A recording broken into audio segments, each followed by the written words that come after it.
దైవజనులిద్దరు కూడా దేవుని యొక్క మందిరాన్ని, గృహానికి సంబంధించి కొన్ని వాక్యాలు చెప్పారు. దైవజనులు ఎవరైతే ఈనాడు చాలామంది అనుకునే యొక్క మాట ఏంటంటే, నానుడు ఏంటంటే, దేవుని మందిరం అనేది ఇట్లు ఈ విధంగా చుట్టుపట్ల ఉండకూడదు, లేకపోతే అది ప్రత్యేకంగా ఉండాలి అని ఒక నానుడు ఉందండి. ఎందుకంటే ఈ యొక్క నిబంధన, క్రొత్త నిబంధన ప్రకారంగా చూస్తే బైబిల్ ఏం చెప్తుందంటే, సమాజ మందిరాలు ఆనుకొని ఉన్నాయండి. దేవుని యొక్క ప్లేసులు ఇవన్నీ కూడా ప్రార్థన జరిగే స్థలాలు సమాజ మందిరాన్ని ఆనుకొని ఉన్నాయి. యేసుక్రీస్తు వారి యొక్క శిష్యులు, ఆ యొక్క భక్తులందరూ కూడా మిద్దె మీద, మేళ్ల మీదే వాళ్ళు ప్రార్థన చేశారండి. కొర్నేలి చర్మకాడైన సీమోని ఇంట పేతురు గారు చేసింది ఎక్కడ? మిద్దె మీదనండి. మిద్దె మీద ప్రార్థన చేస్తే పరవశుడై చూడండి దేవుని యొక్క దర్శనం అక్కడ కనిపించిందండి. తరువాత యూస్తు అనే ఆయన చూడండి, వాళ్ళ ఇల్లు సమాజ మందిరాన్ని ఆనుకొని ఉందండి. ఇంకా అపోస్తలుడైన పౌలు గారు కూడా మేడ మీద రొట్టె విరిచినట్టుగా, రొట్టె విరిస్తే ఇంటిపైన ఐతుకని ఒక యవనస్తుడు అక్కడ కింద పడిపోయి చనిపోతే అక్కడ గొప్ప కార్యం జరిగింది. అలాగనే ఈ యొక్క మూఢనమ్మకాలు, ప్రార్థన ఇక్కడేంటి, లేకపోతే ఒక ఆయన అన్నాడు, ఇళ్లల్లో ప్రార్థన ఏంటండి, ఏడన్నా ఊరు బయట పెట్టుకోవాలి కదా.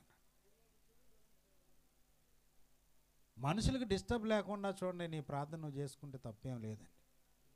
ఎదుటి మనిషిని డిస్టర్బ్ చేయకూడదు. కొంతమంది ఊక అరిసి గోల చేసి అల్లులు అల్లు అని కింద చిన్నపిల్లలు కూడా దడుచుకొని ఇదైపోతారు. అటువంటి కేకలు ఉన్నప్పుడు మనుషులకు ఇబ్బంది కలిగిద్ది. నువ్వు అరవకోకుండా చక్కగా దేవుని ప్రార్థన చేసుకో, దేవుని వాక్యం చెప్పుకో, ఎవరికి అబ్జెక్షన్ ఉండదు. అందుచేత పిల్లరా, సమాజ మందిరాన్ని ఆనుకొని కొన్ని గృహాలు ఉన్నాయి. తరువాత పాత నిబంధనలోకి వెళ్తే ఒక అతని ఇంట్లో చూడండి 20 సంవత్సరాలు దేవుని యొక్క మందసం ఉందండి. గిబియోనీయుడైన అతని పేరేంటయ్యా, అభినాదాబ్ ఇంట్లో 20 సంవత్సరాలు ఉందండి. 20 సంవత్సరాలు ఉంటే చూడండి దేవుడు అతన్ని ఆశీర్వదించాడు, విస్తారంగా ఆశీర్వదించాడు. ఇక ఈ సంగతి చూసి దావీదు కూడా, అతను ఒక్కనే దేవుడు ఎందుకు ఆశీర్వదించాలి, నన్ను కూడా తీసుకురావాలని చెప్పి ఆ ఇంట్లో నుంచి ఆ యొక్క మందసాన్ని తీసుకొని వెళ్ళిపోతాడు. దావీదు పురంలో పెడదామని. అలాగనే పిల్లరా, దేవుని యొక్క మందసం ప్రార్థన ఏ స్థలాల్లో జరిగిద్దో అక్కడ మందసం అంటే దేవుని బలిపీఠం ఉంటుంది, అక్కడ ఆశీర్వాదం ఉంటుంది. ఇంకా దేవుని చేత పంపబడిన సేవకులు ఎక్కడికైతే వస్తారో ఆ కుటుంబం అనేది ఆశీర్వదించబడిద్ది. కొన్ని సమస్యలు తీరతాయి, కష్టాలు తీరతాయి, బాధలు తీరిపోతాయి. అందుచేత ఎవరు కూడా మనం తప్పు పట్టడానికి అది మంచి పద్ధతి కాదు. దేవుని యొక్క మందసం, దేవుని యొక్క స్థలం వారు ఎంతో చూడండి కష్టపడి చేసుకొని దేవునికి ఒక చిన్న ప్లేస్ ప్రార్థనకి ఇచ్చారు. మంచిది. వారిని, వారి కుటుంబాన్ని దేవుడు అభినాదాబు కుటుంబాన్ని దీవించినట్టుగా దీవిస్తారు. తరువాత నేను కూడా కొద్ది నిమిషాలు దేవుని వాక్యం చెప్దాం అనుకుంటున్నాను. దయచేసి జాగ్రత్తగా వినవలసిందిగా మిమ్మల్ని అందరినీ ప్రేమపూర్వకంగా కోరుకుంటున్నాను. చూడండి, పరిశుద్ధ గ్రంథం నుండి యోహాను సువార్త 14వ అధ్యాయము 2వ వచనం మొదటి నుంచి చదవండి. యోహాను సువార్త 14. మీ హృదయములను కలవరపడనీయకుడి, దేవుని యందు విశ్వాసముంచున్నారు, నా యందును విశ్వాసముంచుడి. నా తండ్రి అంటే అనేక నివాసములు కలవు, లేని ఎల్లా మీతో చెప్పుదును. మీకు స్థలము సిద్ధపరచ వెళ్ళుచున్నాను. నేను వెళ్ళి మీకు స్థలము సిద్ధపరచని ఎడల, స్థలము సిద్ధపరచని ఎడల నేనుండు స్థలములో మీరు సిద్ధపరిచిన ఎడల నేను ఉండు స్థలములో మీరు ఉండులాగును, మరలా వచ్చి నేను మిమ్మలను నా యొద్ద ఉండుటకు మిమ్మల్ని తీసుకొని పోతాను అన్నాడు. చూడండి, యేసుక్రీస్తు వారు ఆయన 2025 సంవత్సరాలు అవుతుందండి యేసుక్రీస్తు వారు ఈ భూమి మీదకి శరీరధారిగా వచ్చి. ఆయన భూమి మీద శరీరధారిగా వచ్చి 2025 సంవత్సరం దాటి 26వ సంవత్సరంలోకి వస్తాం. ఆయన 33.5 సంవత్సరాలు జీవించి 3.5 సంవత్సరాల సువార్త ప్రకటించి ఆయన సిలువమాను మీద బలియాగంగా బలైపోయి తన రక్తాన్ని చిందించి, ప్రపంచ మానవాళి కొరకు తన రక్తాన్ని చిందించి ఆయన బలిపశువుగా బలియాగం చేసి ఆయన రక్తం ద్వారా మనందరికీ చూడండి ఒక మంచి మార్గాన్ని, పాపక్షమాపణ పొందటానికి ఒక మంచి మార్గాన్ని చూపించి ఆయన 3వ దినాన్ని తిరిగి లేచి ఆరోహణుడిగా వెళ్ళిపోయాడండి తండ్రి వద్ద. అంటే ఆయన ఉన్న ప్లేస్, ఆయన ప్లేస్కి వెళ్ళిపోయారు. వెళ్ళిపోయి ఆయన వెళ్ళేటప్పుడు ఏం చెప్పారంటే, నేను మరలా వస్తాను, నేను వెళ్తున్నాను, నేను వెళ్ళటం వల్ల మీకు ప్రయోజనం ఉంది, నేను వెళ్ళి మీకు స్థలాన్ని సిద్ధపరుస్తాను, నేనుండు స్థలంలో మీరు ఉండులాగా నేను మరలా వచ్చి మిమ్మల్ని తీసుకొని పోతాను అన్నాడు. ఫస్ట్ వచ్చారు, మళ్ళీ ఆయన వెళ్ళిపోయారు మనందరికి స్థలం సిద్ధపరచటానికి. అందుకని దేవుని యందు నమ్మిక ఉంచారు, విశ్వాసం ఉంచారు, నా యందును విశ్వాసం ఉంచండి. చూడండి, చాలామంది దేవుడు మంచోడే కానీ వీళ్ళేనయ్యే మంచోళ్ళు కాదు సేవకులు అంటారు. సేవకుని కూడా నమ్మాలండి. దేవుని ఎలా నమ్ముతున్నావో అలాగనే దేవుని చేత పంపబడిన సేవకుని కూడా నమ్మాలి, వాళ్ళ మీద విశ్వాసం ఉంచాలి. సునేమిరాలు మన ఇంటికి వచ్చి పోచున్నవాడు భక్తిగల దైవజనుడి, దైవజనుడి మీద నమ్మకం పెట్టి, ఆమెకు దేవుడు అంటే విశ్వాసమే నమ్మకమే, కానీ ఎవరి మీద పెట్టింది? మన యొద్దకు వచ్చి పోచున్నవాడు భక్తిగల దైవజనుడు, ఆయన ఏ మాట చెప్తే ఆ మాట జరిగిద్ది అని తన భర్తకి చెప్పుకుంది భక్తిగల దైవజనుడు. అలాగే సునేమిరాల కుటుంబంలో ఎలీషా అడుగుపెట్టాడు, వారికి పిల్లలు లేని లోటు తీరిందండి. ఇంకా దైవజనుని నమ్మాలి. తరువాత చూడండి, 2వ పాయింట్ ఏంటంటే, నా తండ్రి ఇంట అనేక నివాసములు కలవు, లేని యెడల నేను మీతో చెప్తాను. ఈనాడు చాలామంది ఈ భూమి మీద చూడండి గృహాలు ప్రతి వ్యక్తికి కావాలి, ఇల్లు లేని వారు లేరండి. అద్దెకైనా ఉంటారు, లేకపోతే ప్రతి జీవికి కూడా ఇల్లు అవసరం. పక్షులకు కావాలి, జంతువులకు కావాలి, చిన్న చిన్న పురుగులకు కావాలి, అన్నిటికీ చూడండి ఇల్లు అనేది ప్రతిదానికి ఉంటుందండి.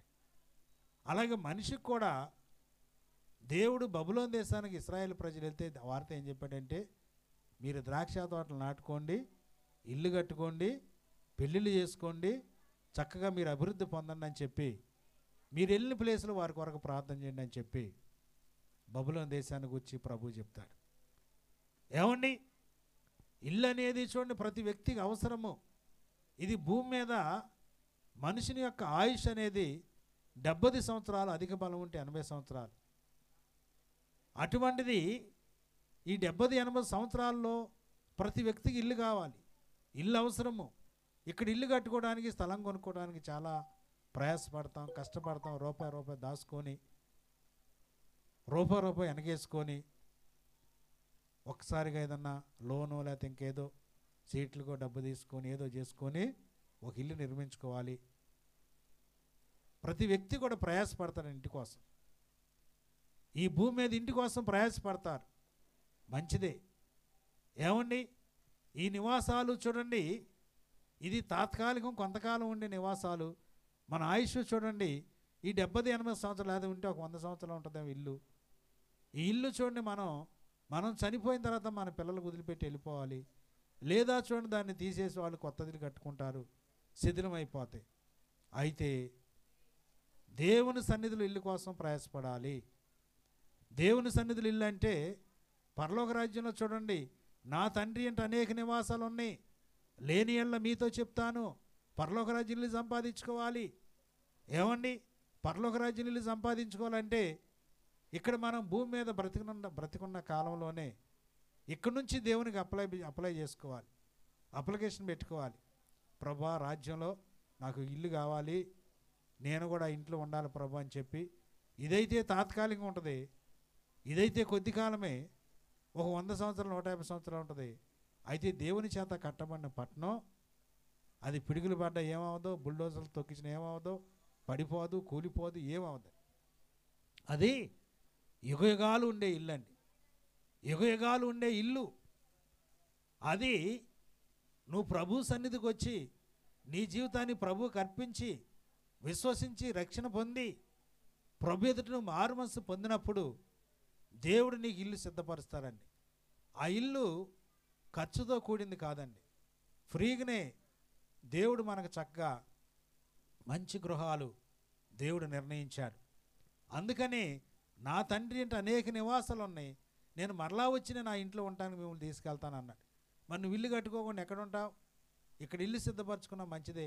ఇక్కడ మన మధ్యలో కన్నా గారును తర్వాత సంజయ్ గారు వాళ్ళిద్దరు ముందు ఆత్మీయ గృహాన్ని కట్టుకున్నారండి. ఆత్మీయ గృహం అంటే ముందు మారుమనసు పొందారు, ముందు దేవుని తెలుసుకున్నారు, రక్షింపబడ్డారు, పాపక్షమాపణ పొందారు. వారి జీవితంలో దేవుడు వారితో మాట్లాడి వారి పాపాలు క్షమించబడి ఈ ఇల్లు చూడండి శరీరానుసారమైన ముందు హృదయం దేవుణ్ణి కట్టుకున్నాక, దేవుని ఇల్లు కట్టుకున్నాక, మారుమనసు పొందాక అప్పుడు శరీరానుసారం ఇల్లు ఇది కట్టారండి. ఎంత గొప్ప విషయం చూడండి. కొంతమంది శరీరానుసారం ఇల్లే దానికే ప్రాధాన్యత ఇస్తారు, ఆత్మీయ గృహం కట్టుకోరండి. మరి ఆత్మీయ గృహం కట్టుకోకపోతే ఎట్లా? ఏమండి, ఆత్మీయ గృహం కట్టకపోతే రేపు పొద్దున మనం చనిపోయాక ఎక్కడ ఉంటాం? నీ ఆత్మ ఎక్కడ ఉంటుంది? ఏ ప్లేస్కి వెళ్ళిద్ది? ఆత్మీయ గృహం కట్టుకోకపోతే ఇక నరకమే శరణ్యమండి. ఏమండి, పరిశీలించాలి. నా తండ్రి అంటే అనేక నివాసాలు ఉన్నాయి. ఆ గృహం అనేది దేవుడు అందరికీ చూడండి ఇస్తారండి, అందరికీ పక్షపాతం లేకుండా ఇస్తారు.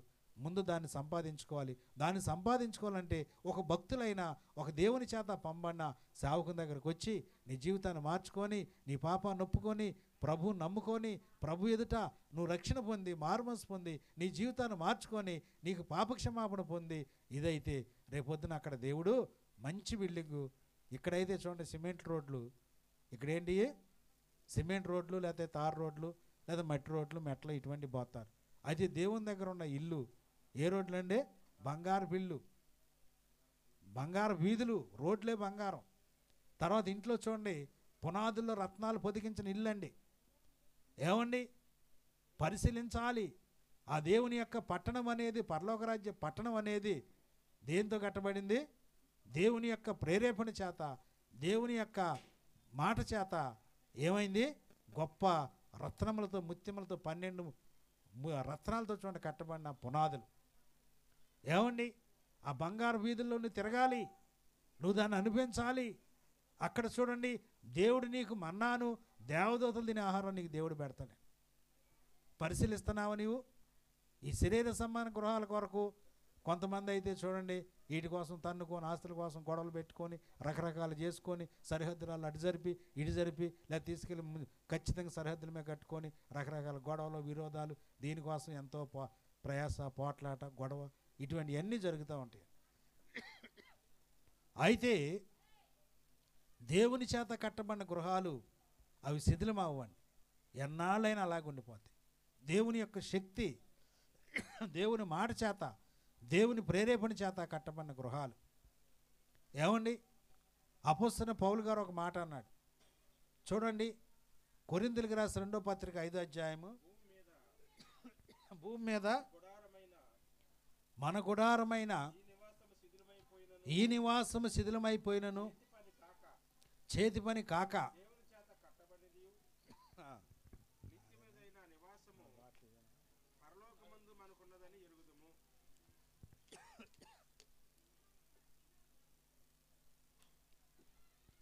ఏమన్నాడు? భూమి మీద మన గుడారమని ఈ నివాసము శిథిలమైపోయినను చేతి పని కాక దేవుని చేత కట్టబడినది నిత్యమైనది నైనా నివాసము ఎక్కడుందంటండి? పరలోకమందు ఉందండి. భూమి మీద ఈ గుడారాలు నువ్వేదేసి కట్టినా, ఎంత పకడ్బందీగా కట్టినా, ఏనుగు పాదాలు వేసి కట్టినా, మంచి ఐరన్ వేసి టాటా స్టీల్ వేసి కట్టినా, లేకపోతే వైజాగ్ వేసి కట్టినా, ఏదేసి కట్టినా ఇది కొంతకాలమే చూడండి గ్యారంటీ. అయితే దేవుని చేత కట్టబడిన పట్టణం, దేవుని చేత కట్టబడిన ఇల్లు అది శిథిలమవదని, తుప్పు పట్టదు, దొంగలకు అన్నవేయరు, దొంగిలించరు, ఏమవదు. ఏమండి? అటువంటి గొప్ప ఇల్లు దేవుడు నీ కొరకు కట్టి ఉంచారండి. మరి దాన్ని సంపాదించుకోవడానికి నువ్వు ప్రయాసపడాలి, దేవుని దగ్గరికి రావాలి, మారుమనసు పొందాలి, నీ పాపాన్ని ఇక్కడే విడిచిపెట్టాలి.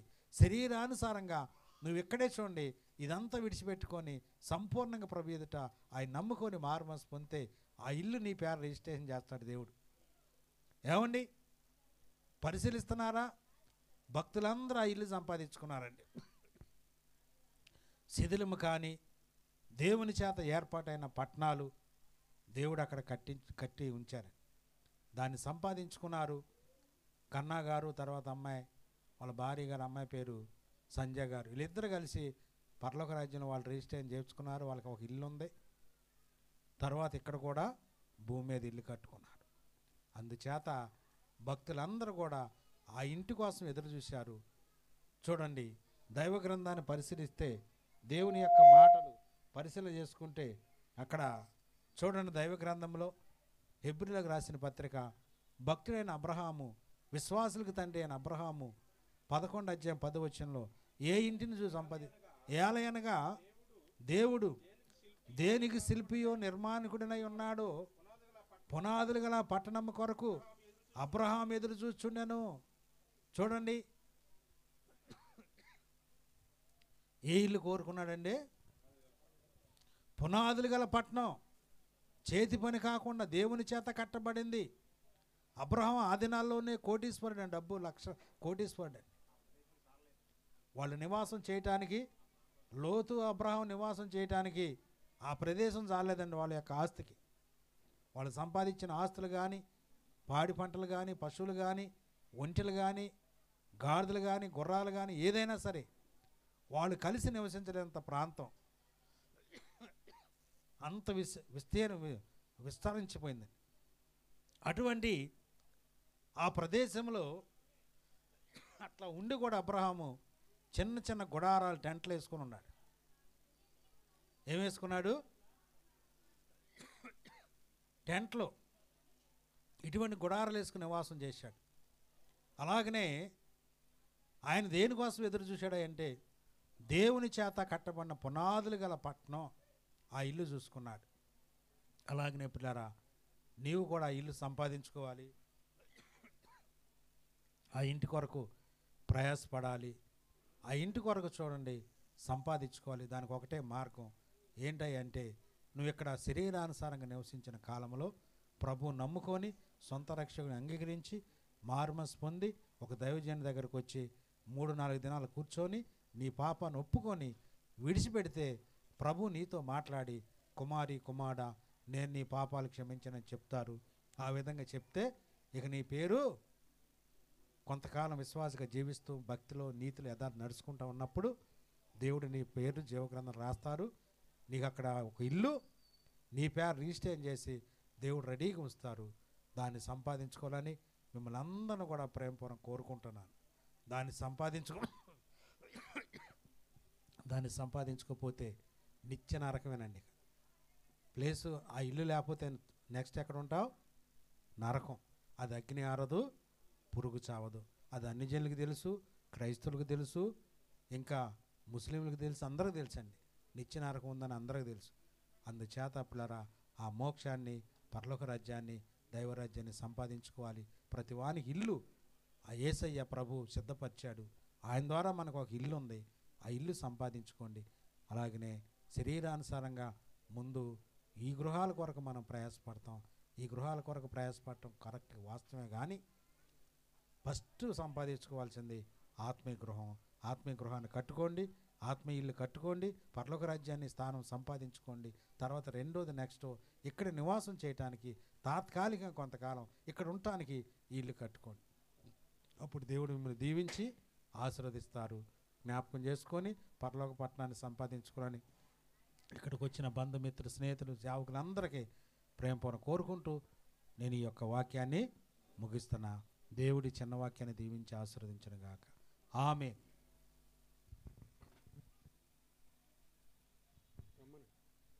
మంచిదండి. దైవదాసులు